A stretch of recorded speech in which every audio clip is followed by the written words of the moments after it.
Here's Elita. All right, tracking some fog and some rain this morning, Rita, that could slow you down. We're now starting to see visibility reduced in our inland areas. It is going to worsen before it gets better. And you can see some light rain showers coming in from the Gulf. A live look outside, and there you can see the raindrops with the lens.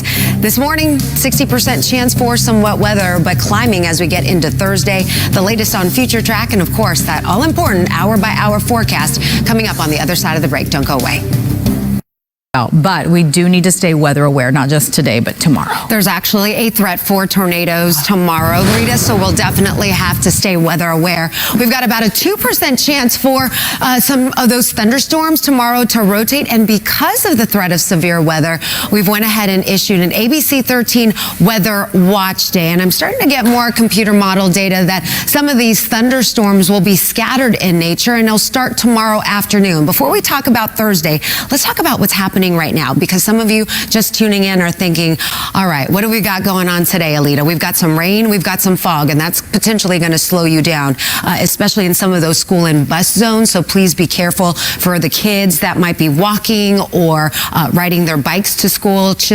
Please be on the lookout, especially in those areas where we are reporting some dense fog. This morning, some light rain showers coming in from the Gulf. The coverage this morning is at about 60%, so it's not going to be a complete washout, but certainly it's going to be in some of those high populated areas in and around those school and bus zones. As of the last 30 minutes or so, we're starting to see the fog that's been contained toward our coastal communities. It's now starting to spread further inland. So it's impacting more neighborhoods and could potentially impact your drive this morning. So those of you, just a heads up, in Fort Bend, Harris County, those of you along 288 in Brazoria County, friends waking up in Lake Jackson this morning, you've got some fog there, some visibility issues now starting to form around Pasadena. So some of that fog that's forming around Galveston Bay is also starting to spread inland. Now, we don't have any dense fog advisories right now for our inland areas, but regardless, just know that the visibilities are starting to worsen out there, and they may stay on the low end visibility issues through the morning and even during the afternoon along some of our coastal communities.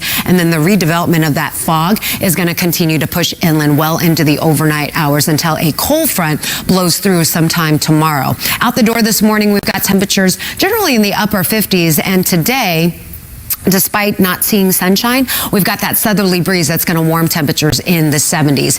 Here is that area of low pressure that's going to bring in that cold front. As I mentioned today, that severe weather threat is going to stay out toward west and north Texas. But by tomorrow, that cold front approaches, and that's where we're going to see enough lift, enough instability, where some of those thunderstorms could rotate. Some of those storms tomorrow could also contain some damaging winds as well as some hail. So let's time it out for you. As I mentioned, for today, it's going to be a little bit more scattered in nature, but starting tomorrow morning, I don't think we're going to see a severe weather threat for the first half of the morning, for that early morning commute. But look what unfolds as we get toward the latter part of the morning and during the afternoon. Make sure you have a way of getting any sort of alert sent to your phone, because these individual cells that are popping up on Future Track, those are the type of cells that could issue, that could have some strong and severe thunderstorms embedded with it. There is going to be a slight chance for some street flooding with some of these heavier downpours, but these storms should be moving fairly quickly. So the flood risk is not going to be widespread. They're going to be more isolated in nature. And then once the system moves out on Thursday, yeah, we've got some beautiful weather. I mean, goodness, we've got some sunshine coming our way Friday. Overnight lows will be trending a little bit cooler, ladies, and the humidity, that's a big one. That is going to be dropping for the weekend, with temperatures gradually warming up through next week into the 70s. We've got a traffic. We're checking in with Elita. This fog is something else in some areas. Yeah, we've got double trouble this morning. We've got fog as well as some rain showers. Temperatures out the door in the 50s. Here's that rain. It's staying very light, but we've got a high chance of seeing those rain showers continue through the morning. I've increased the rain chance today at 60%, but notice those rain chances do fall later on this afternoon, down to 30% by 5 o'clock, as temperatures will be sitting somewhere into the upper 60s. We're going to ramp up those rain chances and bring in the storms for tomorrow. Future Track coming up in just a few minutes. Elita. All right, Rita, we've got some fog on the move. That fog down along the coastline is starting to spread inland. That's why the visibilities are now starting to lower around the Houston, Pasadena area. In addition to that, we're waking up to some light rain showers that are going to continue to spread throughout the morning. Those rain chances today at 60%. I do have the rain chance climbing tomorrow with 80%. And along with that rain chance, the possibility of some strong, even severe thunderstorms. We'll talk about that risk in your neighborhood and walk you through that feature track coming up in just a few minutes. Rain and the fog that you're tracking. Yeah, we need the umbrellas for sure for any sort of outdoor activities today. And then by tomorrow, thunderstorms a possibility with the threat of rotating storms. An isolated brief tornado can't be ruled out during the afternoon hours when the ingredients, there's a small window there for some of those ingredients to become favorable for some rotating storms or even some damaging winds. But once that system moves out, we've got a beautiful forecast lined up for you on Friday. And the sunshine, yes, it does return starting on Friday. Out the door this morning, our visibility is compromised due to that lower ceiling of clouds. The fog, temperatures are in the upper 50s currently down in Galveston as well. Some of that fog is starting to lift just a bit, but it's been damp as well. Damp conditions and dreary over Montgomery County. Our Lake Conroe camera showing that. That warm front is going to continue to lift to the north and will be the focus point of some additional showers to continue to form. 13 alert radar is showing some of that rain. We've got about a 60% chance of coverage for those rain showers to be ongoing, not just for the next couple of hours, but potentially through late morning, early part of the afternoon. You can see the leading edge of some of that lighter rain now crossing Highway 6 along the Southwest Freeway around Missouri City.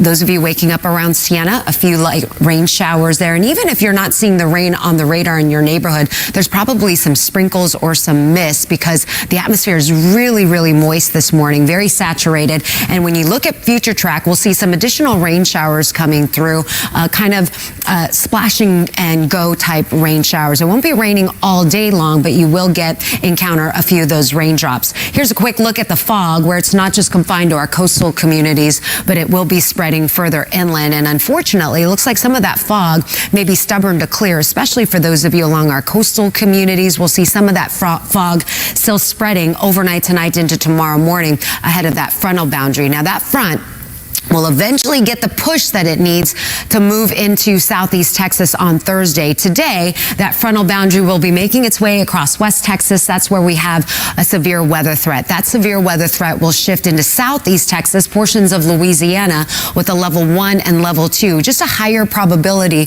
that we may see some rotation in those thunderstorms or maybe even some damaging winds, maybe even some hail. But primary threat will be some damaging winds and locally heavy rain. So as we plan out your Thursday, just know that the morning commute could have some fog, but for the majority of us, we should stay mostly dry. It's late in the morning during the afternoon when we start to see these thunderstorms starting to flare up. Those showers will start off in the morning and then eventually blossom into some heavier downpours and, as I mentioned, some strong to severe thunderstorms that will eventually push out as the sun goes down. And then we're looking at mostly dry conditions beginning Friday and into the weekend. A slight risk for some street flooding along the upper Texas, Louisiana coastline, a level 1 out of 4.